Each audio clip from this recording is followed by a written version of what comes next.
Good afternoon.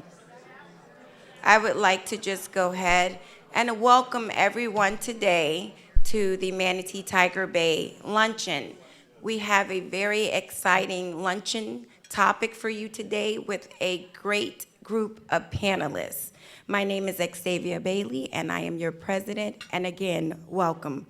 Would you all stand with me for the Pledge of Allegiance?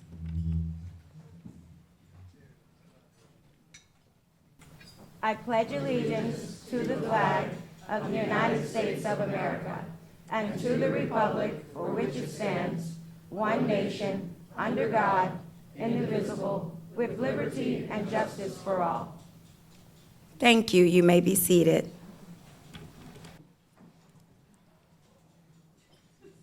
Here at the Manatee Tiger Bay, we like to acknowledge our veterans. Do we have any veterans or any active duty members in the audience today?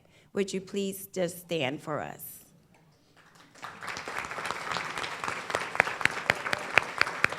Thank you for your service. I'm going to recognize our elected officials, and we have Councilman Jean Brown, Ward 2. We have County Commissioner Misty Servia, District 4. Please give them a round of applause. I appreciate it. Thank you. Okay, House rules. Please silence your cell phones. And if you think that you silenced it, would you please double check for me? Before I go into the topic, I just would like to announce to our members and our guests that are here, this is our 10th anniversary, and we will be having a Manatee Tiger Bay Packed Glass Leadership Awards dinner. So instead of having our luncheon in November, you all will be able to come out with us here and have a nice dinner and some nice cocktails. And if you don't drink, we'll also have water and tea there too. We will be honoring several people in the community, and we would like you to come out. Packed Glass has done wonderful things in our community, and we just want to say thank you. Just wanted to make that announcement. The topic today, should higher education be free? And if so, who should pay for it? Our speakers today, Dr. Liv Coleman, a chair, Political Science and International Studies Department, University of Tampa. Dr. Sarah Hernandez, Associate Professor of Sociology and Caribbean and Latin American Studies, New College of Florida. Dr. Karen Holbrook, Regional Chancellor, University of South Florida, Sarasota, Manatee. Dr. Carol Prosfeld, President, State College of Florida, Manatee, Sarasota. And Kevin Van Osterbridge, President Be Easy Tours. Now, we've decided not to read the bios. We have put them on our website, and this is because we have a great group of people, and we really want to hear what they're going to say, and we want to give you the opportunity to ask questions. So, our first speaker will be Dr. Liv Coleman. Please give her a round of applause.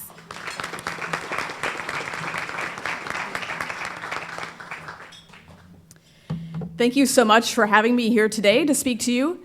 I ran for Florida State House in 2018 explicitly on a campaign of expanding access to higher education through a proposal for tuition-free community and technical college for at least a 2-year degree, which would enable greater access to fine local institutions such as SCF, USFSM, and Manatee Technical College. I was the only local political candidate in the area to run on that proposal, so I'm delighted to have the opportunity to explain more about it today, because I think it's such a gosh darn good idea. But I want to highlight 2 points of thanks first about the greater environment in which I'm making this proposal. First, I want to start out by thanking Manatee Tiger Bay for convening a forum to discuss access to higher education.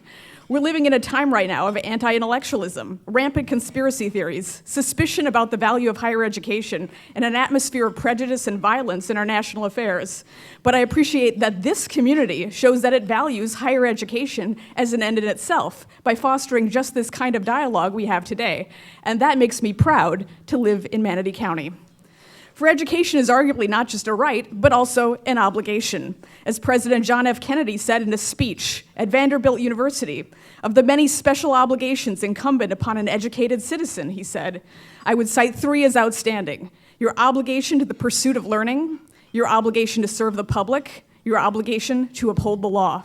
And he continued, if the pursuit of learning is not defended by the educated citizen, it will not be defended at all. For there will always be those who scoff at intellectuals, who cry out against research, who seek to limit our educational system. So thank you, everyone here at Manatee Tiger Bay, for offering such a forum to defend expansion of access to higher education. My second point of thanks today is for the system of tenure at my university and the principles of academic freedom. You see, I teach at a selective private university in Tampa that is pretty darn expensive if you look at the sticker price. And when I'm advocating for tuition-free higher education at community and technical colleges, I'm advocating a policy that directly goes against the financial interests and bottom line of my own employer. But thanks to the tenure system, I have the ability to advocate for what I truly believe is in the best interest of this community without fear of losing my job, and that is a precious gift. But it shouldn't be controversial, however, or even ideological to argue for tuition-free higher education. It's a bipartisan or even nonpartisan movement that's sweeping the country. There are already about 20 states across the country that have it or are working steadily toward it. And I want to highlight the state of Tennessee today as a model for what we could do here in Florida. In 2014, Governor Bill Haslam, who is both a billionaire and a Republican, he's known as the wealthiest politician not named Trump, he decided to pioneer tuition-free higher education for at least a 2-year degree in the state of Tennessee. And he did it with a staunchly Republican legislature with bipartisan support. And then President Obama took it up as a national model in his State of the Union speech in 2015, and people have been talking about it nonstop since that time. Why do people think it would be a good idea? First, it's good for workforce development. Florida and Manatee County in particular could use some help with workforce development. Manatee County ranks 21st of counties in post-secondary degree attainment, with about 32.5% of residents aged 25 to 34 with a post-secondary degree locally, compared to a Florida-wide average of 42.2%. That's about 10% less than the state average. So we can do better, and arguably we need to do better. Second, higher education helps people get better paying jobs. The data show that the further citizens go up the educational ladder by degree category, the lower their unemployment rate, and the higher their average annual salary. For example, according to statistics from the Florida Chamber of Commerce and the U.S. Bureau of Labor Statistics, the average Florida unemployment rate for a high school graduate with no college is 5%. Compare that to the unemployment rate for the average college graduate with a BA who has a 2.5% unemployment rate. The average high school graduate in Florida makes $679 median weekly earnings, while the average college graduate makes almost double that, with an average $1,231 median weekly earnings. How does the state of Tennessee pay for this? It's structured as a last dollar program. In the Q&A portion, if anyone wants to ask me about other ideas for funding sources, I'd be happy to talk about other ideas people have proposed at the state or national level. But let me tell you about how the last dollar model works, because that's so popular nationwide. What this means is that money from the state, in this case it would be the state of Florida, wouldn't kick in until students have first used up any other kind of financial aid or grants that they may have coming to them, such as federal Pell Grants. So contrary to popular perception, tuition-free higher education might even be considered primarily a middle-class benefit program. If a student comes from a poor family, if their household income falls below a certain threshold, they can already receive federal Pell Grants to help pay for their higher education. Right now, middle-class families don't have many, or really hardly any, guaranteed higher education benefits, but this fits the bill for middle-class families. Tuition-free higher education also benefits students from poorer families too, because earlier that students from those families know that they have a right to access higher education, the more they become committed to the idea of furthering their education, and the more they become aware of the possibility that they too can go to college. So more kids from poor families end up going to college in the end too. Students who participate in the program in Tennessee have to fulfill their end of the bargain too, because they have to be enrolled as a full-time student, they have to maintain a 2.5 GPA, and they have to complete 8 hours of community service per semester, and they have to work with a mentor over time. The program in Tennessee is so popular, though, that they expanded it from new high school graduates to have access to it to any adult who wants to return back to school to further their education. And it's exceedingly popular, with enrollment outstripping their projected estimates. While there are some institutions of higher education, such as my own, that would likely lose students to community and technical colleges if this happened, I certainly hope that some students would want to transfer from a community college to a four-year college or university such as my own. And if people start seeing the benefits of tuition-free community and technical college for a two-year degree, they might even want to expand it as a public benefit to four-year universities. One last couple comments. Here's the last thing I want you to know about what happened in Tennessee. Before they started the statewide program, they actually started with just 3 counties participating. They got local philanthropists to buy into the idea, put resources behind it, and they piloted it locally. Then they took it statewide. So I take this as a challenge to this community. What could Manatee County residents do if they put together community partnerships toward this end? Education could be a great economic development engine for this county, as well as an important way of making sure our local residents and citizens know they belong in this community and they can develop their talents right here. They can use skills they learn here to develop businesses right here. They don't have to go anyplace else. So I'd say let's see what we can do to create our very own Manatee miracle right here for the whole state of Florida. Thank you.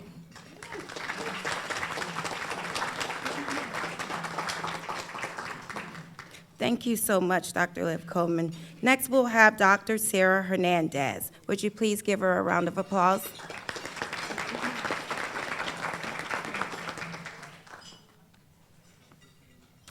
Thank you. I begin by being upfront that I support the idea of free higher education. We seem to forget that privatization of higher education and the corresponding reduction in funding began since the 1980s. Although there have been ups and downs, such funding overall continued down, and particularly so since 2008. Most people don't realize that states have scaled back their annual education funding, and in response, tuition costs have increased. The state of Florida may be somewhat of an exception, provided that it has increased funding as it has recovered from the recession. Thank you. Accounting for inflation, per pupil spending in Florida seems to be beginning to reach the 2007 levels. While legislators have attempted to limit tuition growth, these increases have nevertheless continued. It has become more difficult for students to pay for higher education. Nationally, many students dropped out of college for financial reasons. Investing in the education of all people in our communities contributes to the overall well-being of our society.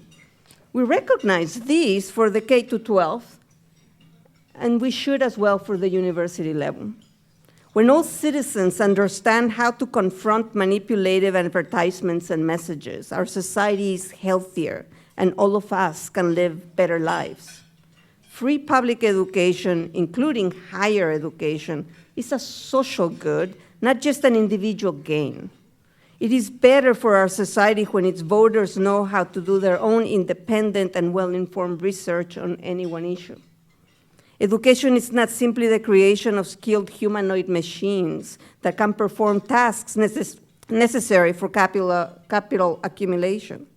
Education is the shaping of a human being, respecting and maturing our creative capacities, our artistic abilities, our emotional existence and well-being, as well as our adaptability to a changing world. In the US, we have the ability to offer the kind of educational opportunities that are already available in other wealthy nations. The question is whether we really have the will, the commitment to improve not only our personal, we could say selfish selves, but also the health of the society to which we belong, and the well-being of all the people in our communities. I choose to be among the fellow Americans seeking to enhance the general good and health of our communities, and hence supporting free tuition and fees in higher education. One proposal on how to pay for free public university and college education is to tax trade on stock, bonds, and derivatives. On stock, only 0.5%. That is equivalent to 50 cents for every $100. On bond trade, it would be a fee of 0.1%, and even a smaller fee of 0.005% on derivative trades. Together, it is estimated that these taxes and fees on stock, bonds, and derivative trade will raise $2.4 trillion over the next 10 years.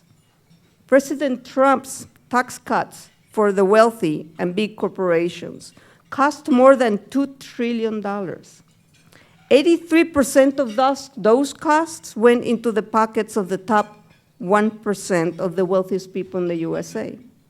And I suspect that the other 17% of the taxes were not equally shared among the other 99% of the population. I personally rather be taxed the $2,000 I got from the most recent tax cut than having to borrow tens of thousands of dollars to pay for my child's university. I'd rather contribute those $167 a month so that other people's children can also attain higher education. If we were to do this, many people would not be in debt for tens of thousands of dollars.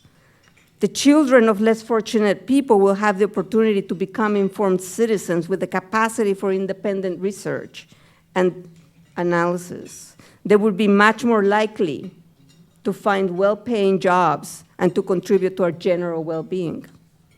Think of the $2 trillion recent tax cut and compare that with the 45 million people who hold $1.6 trillion in student debt. Among the indebted people, 3 million are over the age of 60, and those together owe about $86 billion only in student loans. Continuing with social and economic organization that led to this kind of debt is not healthy for our society.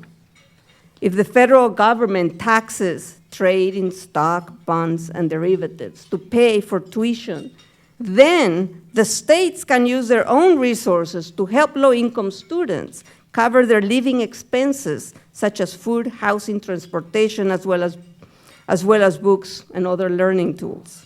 With such support, all qualified students will have access to higher education. Their mental health will be much better, and they will contribute to the sustenance of a healthier society for us all. Thank you.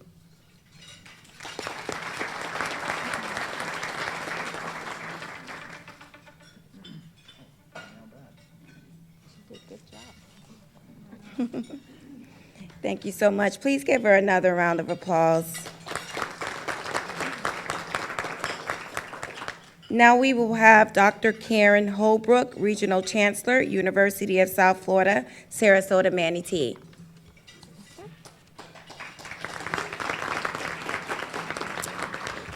Thank you very much. I am delighted to be here, and I'm going to try to not say the same things that my two colleagues have said, but to pick up some different points, and also not necessarily to take a positive or negative view on the idea of free college, but to give you some arguments on both sides so that you can make your own decisions and think about it as well. I'm going to start with a little bit of context and go back as far as 1785.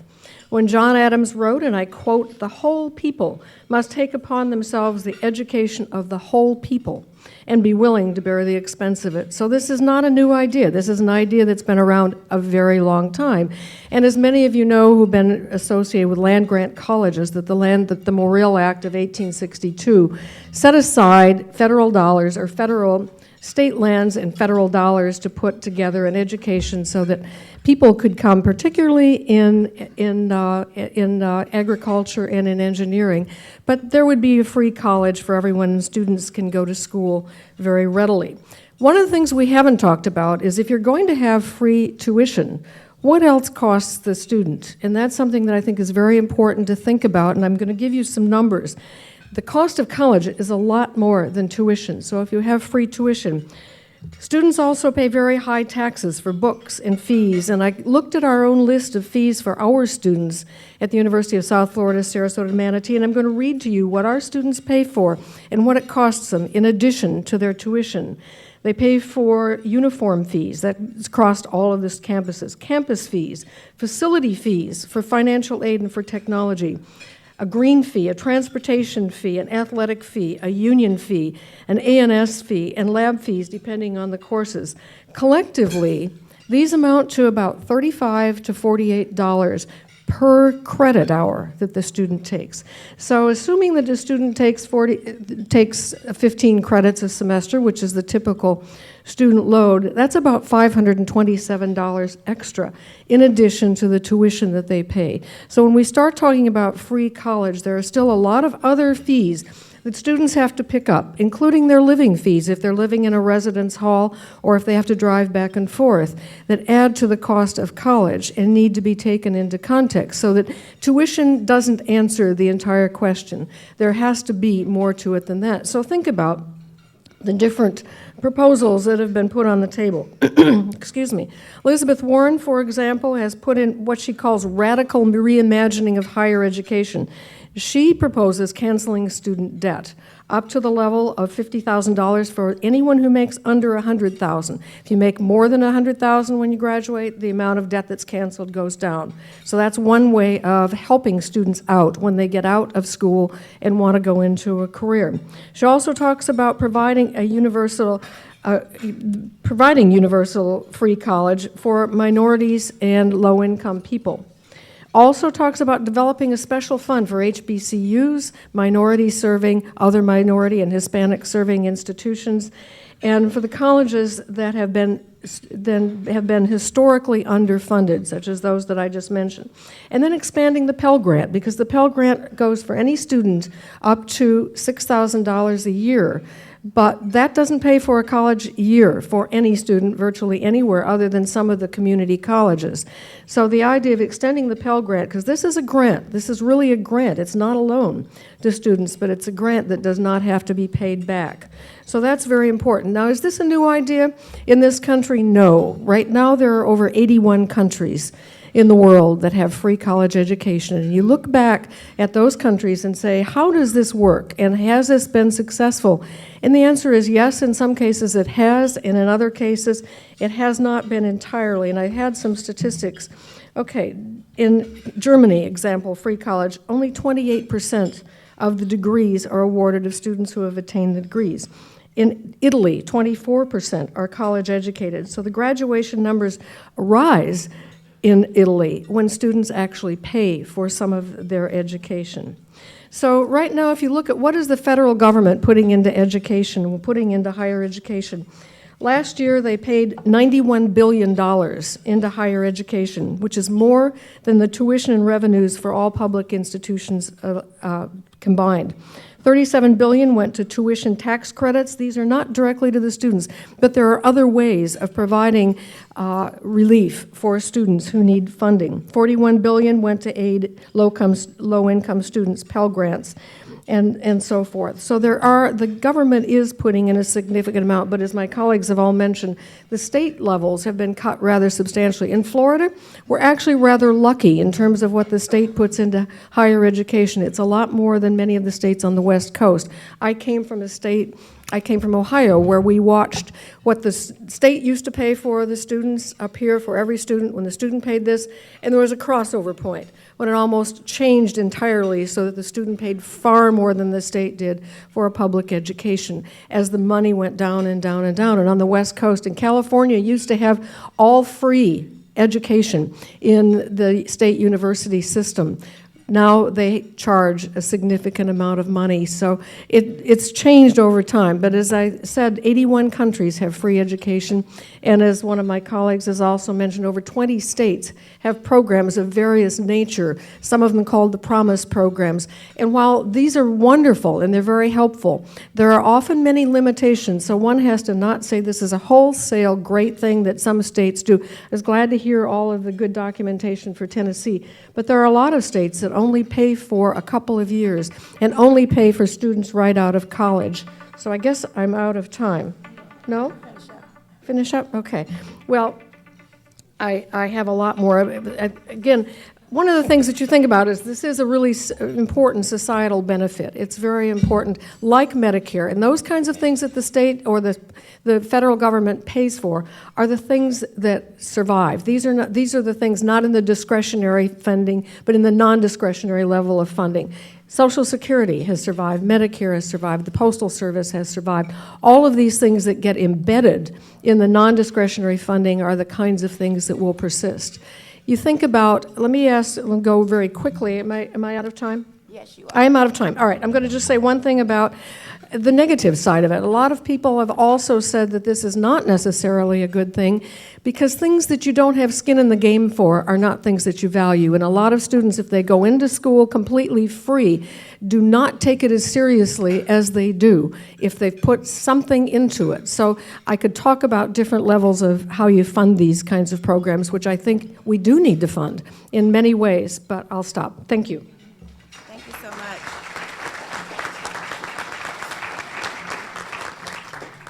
Thank you so much, Dr. Holbrook. I'd like to hear different sides of it, and very impressive with the numbers that actually show what it means to actually pay for an education versus getting it free.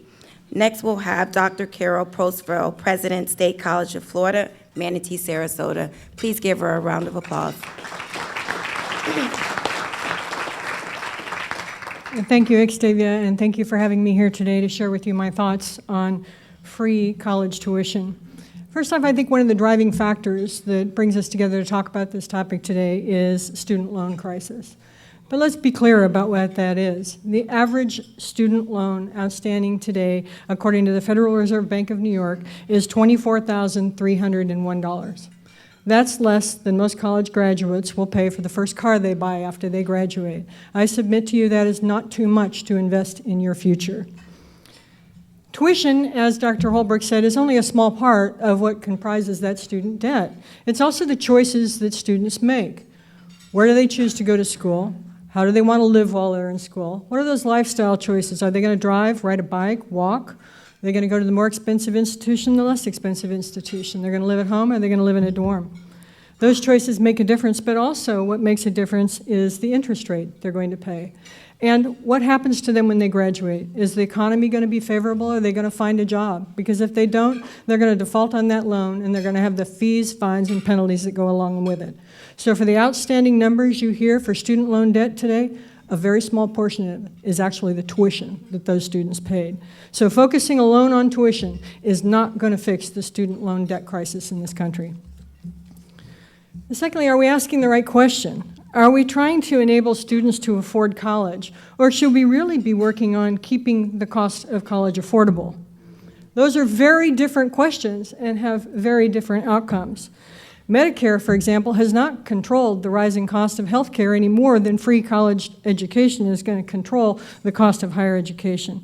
Government takeovers traditionally have not historically led to innovation and change. And what we need more than anything else right now is change in our higher education system so we're relevant as we go forward and we're creating the talent that is demanding of us as we are moving into the future.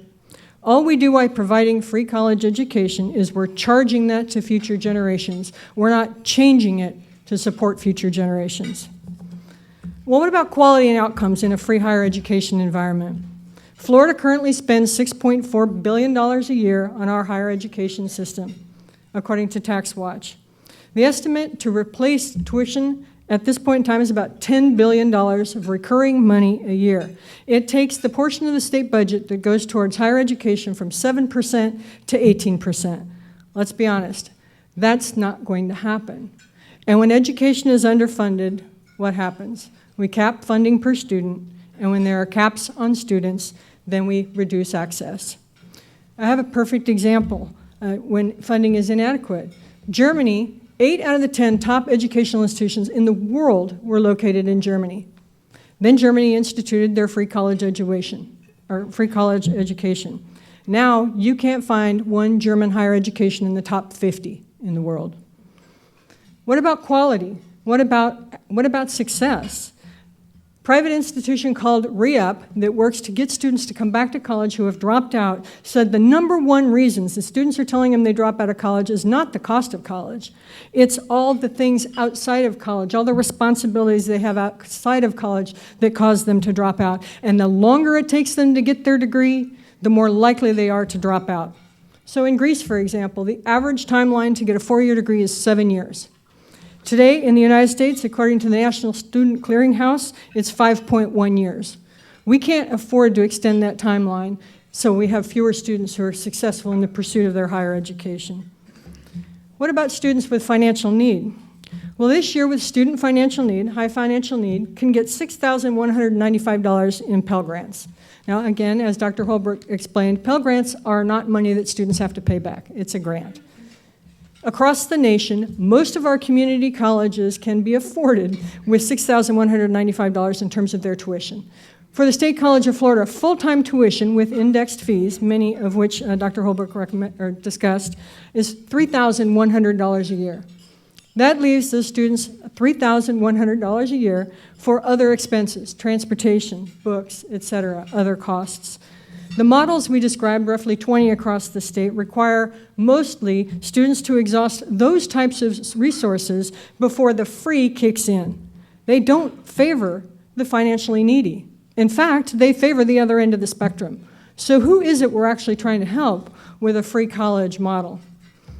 Lastly, I think we have to look to what's happening across industries and around the world when we think about higher education. And across industries and around the world, we see successful examples of asking people to participate in their own well-being by having skin in the game.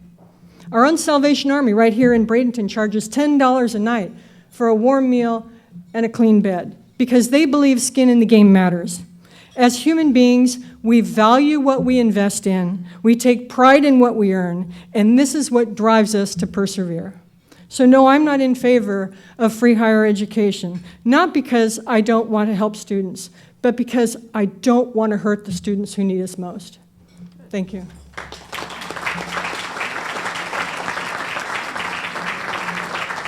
This is getting good, guys. Thank you so much. Please give her another round of applause.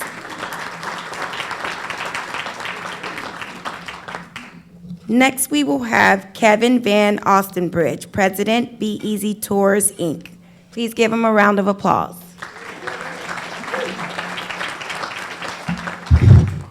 Hi, good afternoon. Thank you, Tiger Bay, for having me.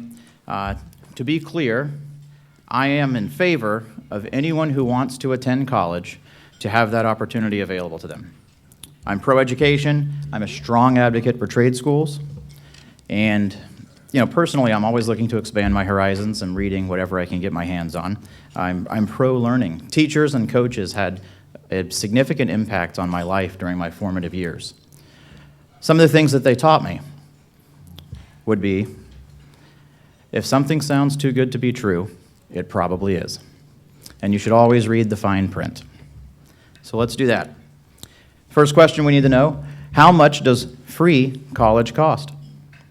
According to Bernie Sanders' College for All Act, public universities alone brought in $80 billion, with a B, in tuition last year. So if those numbers stay the same as they did in 2018, then that's what you're looking at for tuition. However, the entire purpose, the goal of the free college movement is to increase attendance rates. So we know that number is going to skyrocket.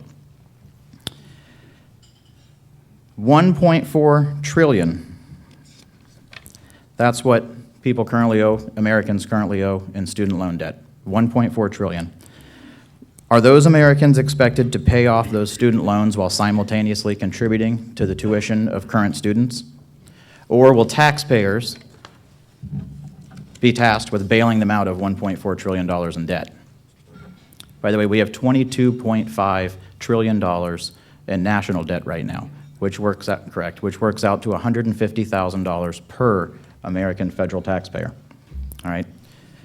How many of you have already paid off your student loans? Right? How many of you paid your way through college? How many of you paid your kids' way through college? Did you think you were done paying college tuition? Ha, exactly. If the left has their way, if the left has their way, you will also contribute to the college tuition of every American for the rest of your life. So there's a few variables here. Let's say it for any number of reasons that a student starts college, but they don't complete college. Is that person, do they need to rebate the American taxpayer for the time and the money that they consumed at a university?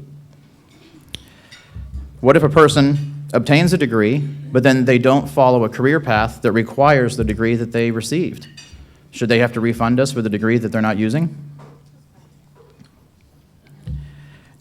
We've already heard that this does not stop at tuition.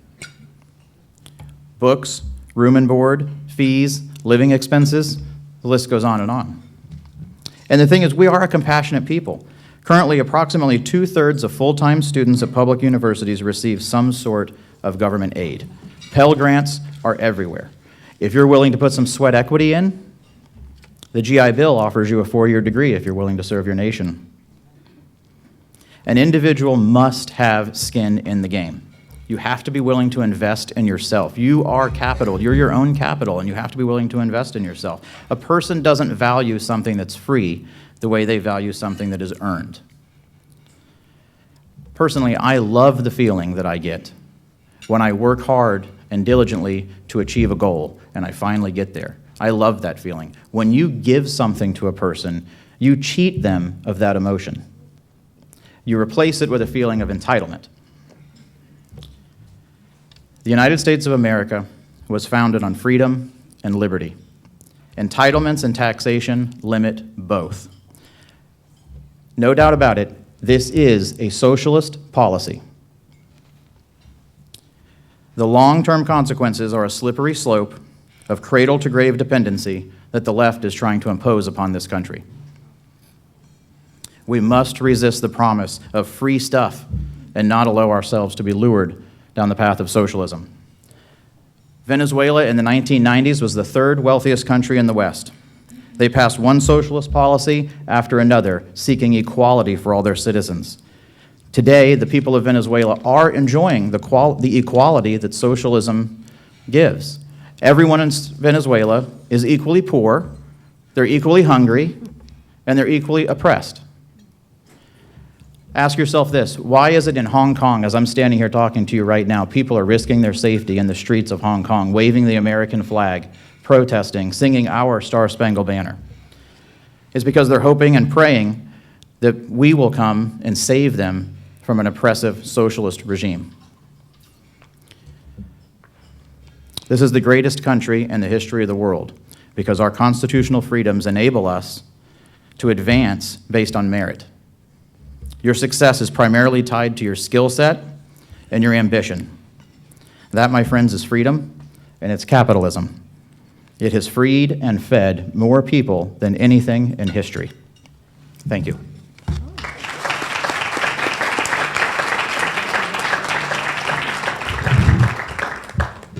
Thank you, Kevin. Please give all of our panelists another round of applause. Great information. Now we will have our questions and our answers from our members for our speakers. To ask a question, you must be a member of the Manatee Tiger Bay. To become a member, see Elaine at the registration desk. Our fees right now are $50 for the rest of the year, so it would only be a $50 question if you wanted to join today. Members, please allow everyone a chance to ask questions. You are limited to only one 30-second question. Only ask a question. Do not elaborate. When you see me stand up, that means you are elaborating. Give us your name if you are a member and state your question and which speaker you want to direct your question to. Anyone who has a question, please step to the microphone.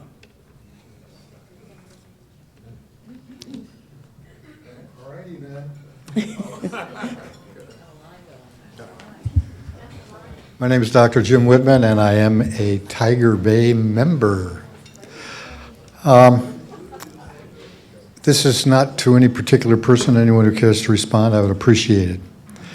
I may have the numbers a little bit off. Please forgive me for that. but it's my understanding that since the Pell Grant program started, the number of actual teaching positions in universities, professors, etc., has remained about the same. The number of administrators has doubled. The cost of college has dramatically increased, far outpacing the level of inflation. So my question is, what are we going to do about this to maintain a reasonable cost of higher education? Thank you.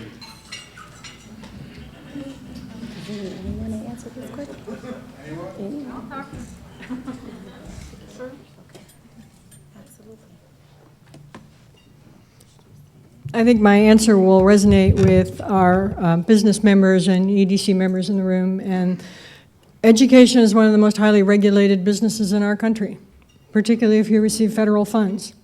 When you talk about the additions in our colleges, instead of faculty, it's those financial aid advisors. It's all those people that are writing reports and responding. And my institution of roughly 13,000 credit-bearing students and another 11 or so non-credit-bearing students, we have one person whose entire job it is to write reports required by the state. So I think when we talk about wanting higher education to be more cost-effective, and when you wanted to see us be entrepreneurial and act more like business, you need to give us the same liberties and freedoms from the regulations that businesses have.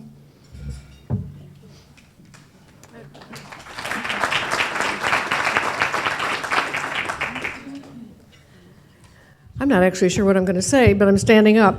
I have to agree with Carol. That is the criticism we always get, is that there are so many more administrators than there are, but if you think about how is education expanded, we keep adding new things. We keep adding technology. We kept adding, and now that we're into technology, we're adding more into technology. And for every one of those new things that we add into the university, there needs to be somebody that understands how that's working. You can't put in technology in every classroom, and you can't start new AI experiences for students. You can't do that without getting a technology staff that can take care of the computers as they break down. So it's not just adding people to add people to build up the administration. And I know this is a very, very common complaint, and it's in many cases justified if you have so many of the same things doing, the same people doing the same things. But we keep adding things that we have to have more support for, and actually, an awful lot of that support goes to support our students, and that's really where we put the most emphasis in, is adding new people that can help our students get through, because the goal is to get every student that gets in, gets out, and that means tracking them and trailing them and following them and putting programs together for them. So we do add a lot of them, but I will tell you that both of those, the major programs, Elizabeth Warren and Bernie Sanders, both of them say no new money for administration. So it's getting built into any kind of initiative that's going to fund higher education. Got to start somewhere. I just want to briefly address this question too. So I thought that's a great point. Some of the rising costs of college education is because of higher administrative salaries, as well as the rising number of administrators. From 1987 to 2012, colleges and universities added over 500,000 positions. There are even something like there are a number of even public institutions where the college president makes over $1 million salary. So it's a serious issue. Also, some universities spend very heavily on athletic programs. Most of them are not self-sufficient. From 2005 to 2014, per athlete spending went up 43%, adjusted for inflation. Academic spending per student went up only 9%. Only 24% of athletic programs are self-sufficient. Also, sometimes colleges and universities will spend a lot of money on capital expenses, big new buildings, and so forth. But just as Dr. Holbrook mentioned too, some of the new proposals by Senator Sanders, Senator Warren, say that any new money that would be allocated to the federal level wouldn't be able to go to administrative salaries or buildings that are not used for academic purposes. I want you all to talk fast, but whoa, you're fast. Did you guys get that? Next question, please. My name is Alan Goldsmith. I'm a member of the Tiger Bay. This question will be for those people who are proposing that we have free tuition. If we adopt this, why shouldn't we hold the colleges and the students accountable? Therefore, The college would pay for the cost of the education, only be reimbursed a year afterwards if the student who graduated in 4 years got an appropriate job in the degree, in the field that they applied for. And effectively, that means that colleges that might have thousands of people working in a particular structure, if we're only giving out a few degrees, we could effectively eliminate a number of positions and hold people accountable for what they're doing. Thank you. Okay, thank you for the question. A couple of ideas come to this, and one is the fact that we change our world and our lives as we study. So the fact that people are going to study one field doesn't mean that they have to actually accomplish the rest of their life or be stuck to that the rest of their lives. I don't think that that's a good way to think about our education and the education of our students. As a matter of fact, the current economy requires them to be innovative, to be entrepreneurial, and to come up with very different ways of bringing things together that we cannot even imagine. So we have to be flexible with regards to that. There are other ways to hold universities and students accountable, and I think that the intent of the question is what matters. The invitation, and since we don't have really that much time, is for us to sit together and come up with appropriate ways to think about how can we get both the universities and the students accountable. I also want to point out very quickly, we're putting a lot of responsibility on the universities that really, in my opinion, don't necessarily belong there. The universities do not create jobs, but we are requiring them to give the students and to make sure that they have jobs at a time when, in fact, the number of jobs that are available is declining and the kinds of jobs are shifting. And the kinds of jobs that are growing, in fact, and we're just this morning, NPR, most of those are in the service industry. They're not high-paying jobs. So we need to be thinking, the universities are being held accountable for that. We need to be thinking more carefully, rather than attacking each other, working with each other to find an appropriate solution to make sure that the job of the universities is an effective job and that the students are, in fact, doing the task of studying. They're facing tremendous amount of stress. That was the point I made earlier about health issues. The mental health stress on students are very serious. If I may point out very quickly, the issue of expenditures we haven't really talked about is healthcare that the universities are having to provide for our students. That's another very important expense. Thank you. Next question. My name is Dr. Lawrence Miller. I'm a professor at St. Petersburg College. And in terms of transparency, I went to college and it was free, okay, for me. And as a political science professor, when I hear the talk of socialism the way I've heard it, and I see we have college presidents at public universities, and people have gone to public school. Those are all socialistic mechanisms, okay?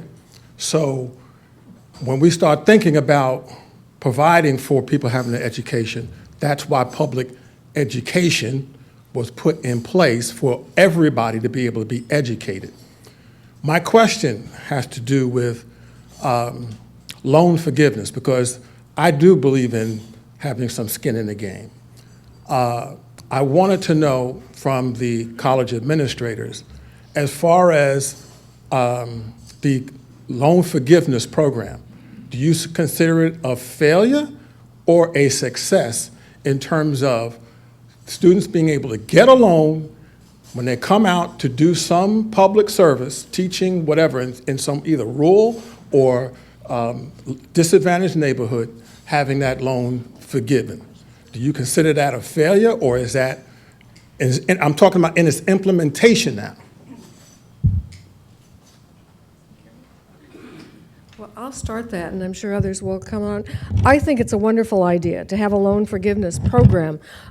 There are many models for this that have happened in the past. The NIH, National Institutes of Health, used to have training grants for students, and if the students left having been funded their whole career on a training grant and didn't go into some biomedical career, they had to pay it back. So there are those kinds of things that you can pay it back, but I think you can pay it back not with money, but by doing a lot of service for the community. There are so many ways that students can pay back to write off those loans, and instead of just having them washed free because they owe a great deal of money. Carol, you probably have better ideas.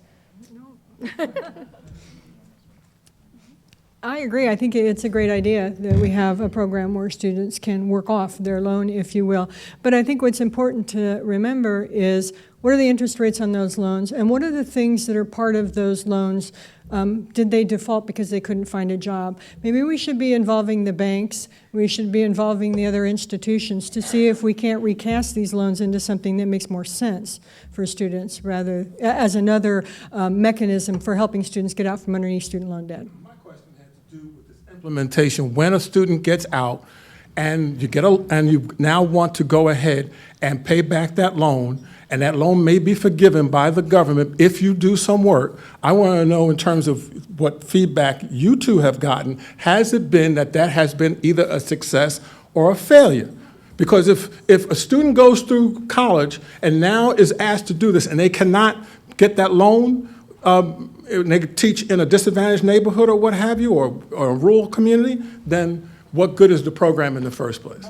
It's a good question. I don't have ready statistics at my fingertips on how successful that implementation has been, at least not for our students. Kevin knows?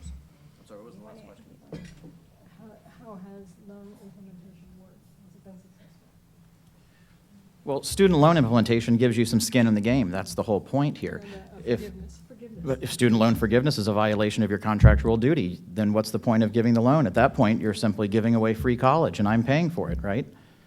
You're implying that you are somehow entitled to the fruits of another person's labor through goods and services. Comes back to a socialist policy.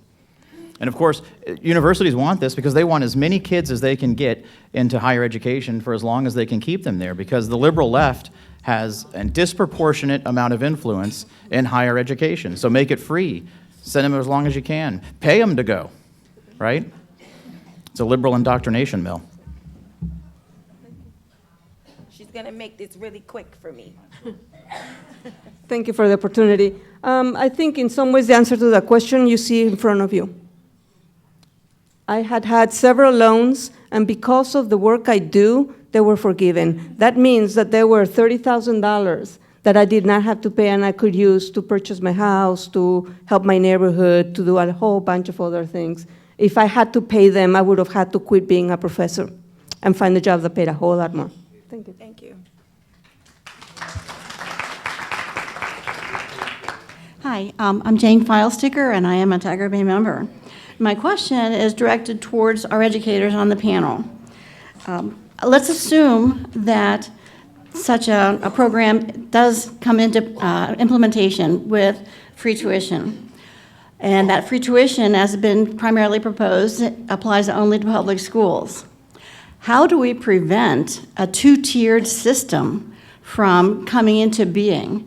Right now, we already, especially at the community college level, have a salary differential that is quite remarkable in that faculty members with a master's degree at the college level who are teaching at community college have a lower salary than do bachelor's degree possessing teachers in the K-12 system. So with that initial disparity of income, how do we prevent that from becoming worse? And how do we ensure that the quality of education at these publicly funded colleges maintains at a level that is equivalent to private institutions that can indeed charge tuitions that are at whatever the market bears?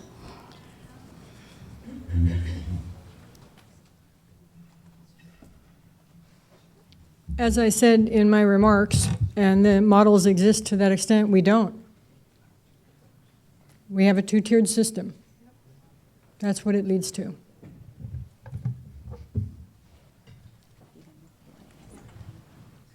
I think there's actually some risk, and it's been written about of smaller schools going out, particularly some of the private schools, actually going out of business. Because if there's free tuition, how many parents are going to pay $70,000 a year to send their child? Only the very wealthy. So you're going to make bigger and bigger gaps between the kinds of education that you have and the smaller schools, the smaller liberal arts school. Take Ripon College in Ripon, Wisconsin.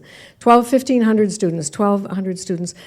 Those kids aren't going to pay the little bit extra if it's free to go to the University of Wisconsin down the road, and you're going to end up losing some of your very valuable resources that make a difference. So I think that's possibly going to be one of the real problems of doing this as well. And it's not just salaries, it's really the institutions as a whole. The question that was asked was a really, really good question. I want to just come back to the gentleman that said, colleges should pay for these free colleges students.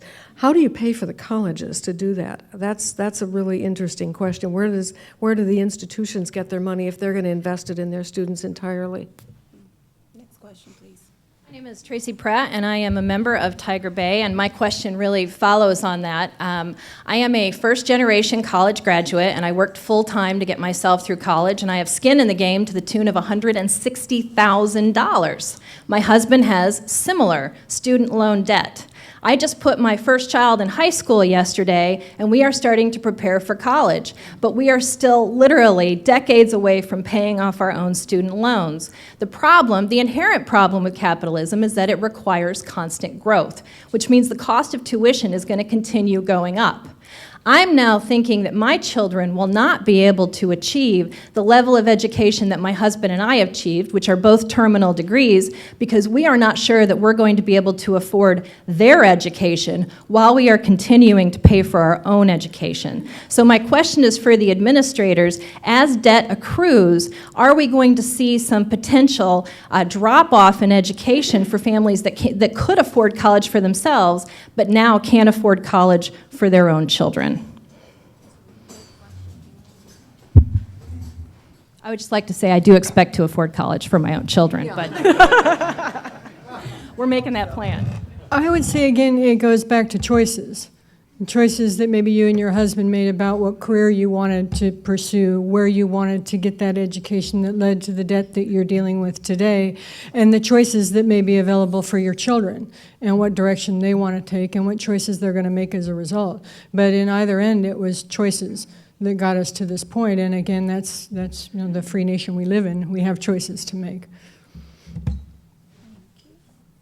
I want to come back and say something very quickly as well. There are so many scholarships that go untaken, and that's one of the things that so many students aren't aware of, is even within an institution, there are many, many scholarships. We have money sitting there that students don't apply for, and that's something, again, we go back to adding administrators. This is where we need many, many more advisors to tell students, get out there and apply for these scholarships, because you can virtually go to school almost debt-free in a public institution. I can't say that for private, but in a public institution. So there needs to be much more education about what's there for students to take advantage of. That didn't answer your question, but it's an important point. Yeah, but the skin in the game is also the merit. So the children who receive these scholarships have to have skin in the game academically. Misty, thank you. Hi, good afternoon. Thank you all for being here. I'm Misty Servia, and I am a board member. So my question I'm going to ask, I would like either a simple yes or no from each of you, and that will make Xtavia very happy. I myself am the first in my family to graduate from college, and I did so through Pell Grants and scholarships and loans and working 3 part-time jobs. So I was driven to succeed, and I did graduate. While my friends around me that got a check every month from their parents, many did not graduate. So I do believe that that is very important, but I think my question is there an opportunity to replace some of the loans with grants by getting together with a public-private partnership? There's so many companies who promote education, and getting the right money to the right people. And do we accomplish then what everybody wants to do? Yes or no question, anybody? So the question is, if we replace loans with grants through public-private partnerships, do we accomplish what you're advocating for today? Do we get education to the people who want it, who can't afford it? I suggest that we're... Just yes or no? Burning back Yes, here. it already exists. We're all working with private organizations who are providing scholarships that we're distributing to our students. As Dr. Holbrook said, many of them go unclaimed. So yes, it already exists. Yes, and so many businesses in this community have tuition free for their workers. Yeah, I'm sorry, I said, yes, and this community has so many businesses that have tuition that they pay for the people that want to go back to school. All we've got to do is get those people to go back to school. I mean, it's a wonderful, wonderful opportunity. Yes. Kevin's a rule follower. Yes, no. So I don't have a very clear answer because I think it depends. And the reason I say it depends because there are a lot of kids who are not borrowing. They don't even conceive of that possibility, right? So the question is, would those otherwise loans become in fact something that they would consider this is something I can actually take from education? They're not going into the university because they realize I can't afford it. So would that achieve that? So it depends. Depends. Okay. I'll just say it's an important piece of the puzzle, and just to go back to what happened in Tennessee, again, they started with 3 counties around Knoxville, and it was public-private partnerships, it was community partnerships and philanthropy that helped make the tuition-free venture go forward right in those counties. Thank you. Okay, at sake of time, please ask your question. Nancy Thank you. Sanders, I am a member. Thank you. This is a question for each of the administrators of the universities and the colleges. My granddaughter lives in Louisville, Kentucky, where she just graduated. She is working at UPS, where they are headquartered, and UPS has a wonderful program where they pay for college, public or private, if a student maintains a 3.0, goes full-time. In my granddaughter's 18-year-old mind, she thinks she's going to school free, even though she works from 10 at night until 4 in the morning. But my question, quickly, I think Dr. Holbrook mentioned it just a minute ago, what businesses, if any, do offer a program such as UPS? Because every time I see a UPS truck, I say, you're paying for my granddaughter's education. Every business person in here, if you have the opportunity to do it, please do so. Partner with a student. And these students don't have to work in your company, but you're contributing to the community. So in the universities, what businesses that you are aware of offer a program such as this? Thank you. I can't give you names of them, and I probably shouldn't, but we have a list of them at the university, and my guess is that Carol does as well, so that we do know that there are many of them in this community. It would be wonderful if that could be publicized so that graduating students, and actually send it to the college advisors, to the high schools, but if any of you know what companies do pay for college, it'd be great.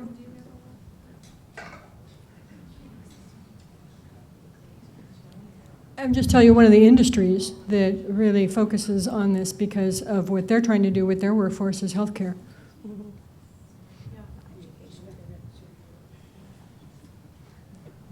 Thank you. Next question, last question. Thank you. It's a pleasure to be here. My name is Janet Davis. I'm a new member of the Tiger Bay Club. I have 2 things to ask. One has to do with choices. And these are very philosophical questions. Choices that students have to make, and the other has to do with the value systems that we in this country value. What do we value?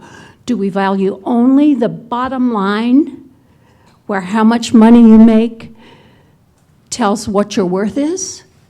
Or does it ask the question, if I have a choice between being a musician, which I am,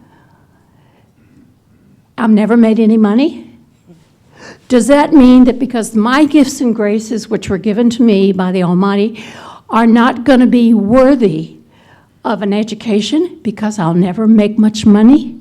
I don't think so. I think it's because I invest my gifts to enrich the lives of everybody else and to upraise the culture. So what are the values we are speaking about. My husband was a college and university president for 26 years. He had to leave, unfortunately, for another meeting. But we saw students come through the university who had nothing, but they had tremendous talents. So we're going to throw away those people? I don't think so. I want to hear your panel speak to choices that students have to make based on the gifts and graces they're given and the values that we place upon the gifts that they have to offer our country and our citizenry and our democracy. So you want their opinion? Yes, I do. Please give your opinions quickly because we are over time. Okay, I am all for freedom of choice. I think that's one of the things, liberty is one of the things the country was founded on. However, asking someone else to pay for it is something different. If you want to go to college to pursue a music degree, that's completely your choice. You have the ability to have Pell Grants, you could do the GI Bill, you could take out student loans. But the government really only has a responsibility for your welfare as a child. Once you are an adult, how long is the government supposed to continue to support you? It turns into a culture of dependency. And we do have freedom of choice in this country. You can do anything you want to do. You can be anything you want to be. It's the American dream. That's the whole point of it. Thank you. Anybody else want to give your opinion on that quickly? Thank you so much. Thank you for the comment and the question. How much choice is there really for somebody whose parents make $25,000 or less compared with somebody whose parents make $200,000 or more? How much choice is there to say you could choose to study music or you could choose to study computer science? I hate computer science, but it pays, so my choice is to study computer science. Is that really a choice? No, it isn't. When people can in fact have a choice to pursue what's in their heart, that's real choice. And when we're talking about providing them with that opportunity by supporting as a society everybody's capacity as a human being, then we too as a society are making a choice. And I think that that is the important philosophical question at the center of this, which speaks to why I open my statement with the vision that I'm making a commitment to the improvement of the quality of life of everybody in my society. And there are limits, yes. We cannot pay everybody everything that they wish to have, but that's part of working through. And I do not want to have or not commit to providing support for the people who I can help. I would hope most of you will contribute to making this a better, humane, caring world.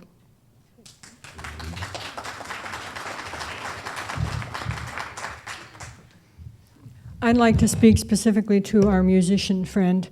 State College of Florida, right now we have over 100 students in our music program. Most of them are completely Pell eligible. They're following their passion.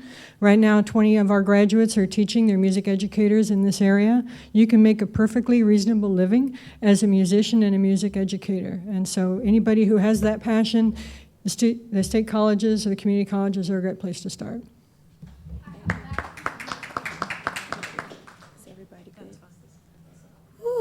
Thank you so much. Guys, please give our panelists a round of applause.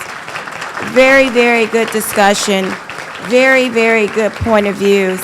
And I thank you all for staying. You know I like to get done in time, so this was hard for me. But it was really, really good, and I really appreciate you all coming out. We just want to thank everyone for coming out today, and I know we're over time. Everyone who's came out, METV, we want to thank you. To ABC7, we want to thank you for coming out. And everyone that's not a member, please become a member. And our Tiger by the Tail. Tiger by the Tail award this month for the best question goes to Dr. Jim Whitman for wanting to know how we were going to maintain our cost. Thank you so much. You all have a great afternoon.